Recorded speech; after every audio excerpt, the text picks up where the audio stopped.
In this tutorial, we'll see how to make sure our products show up on the website when customers use filters.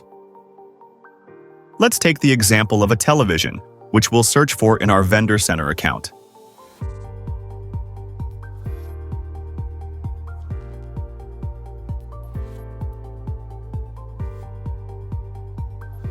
When we click on Edit Product to change the product information, in the Product Specifications tab, you will find all the fields dedicated to the product information, display size, memory capacity, panel type, and other product fields. These fields are very important as they determine how the products will appear on the site when customers use filters.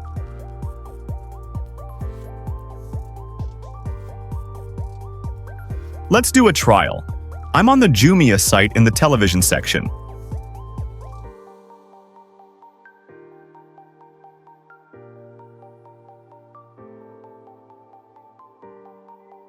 I will filter for LG televisions.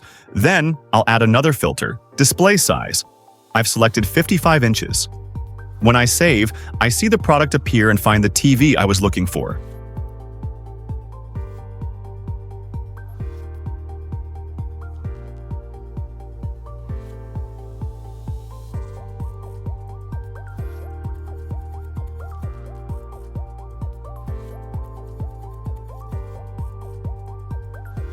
If this information is empty on Vendor Center and the product specifications are not specified, the customer will not find my product on the website. It's very important for getting more visibility and increasing my sales on Jumia.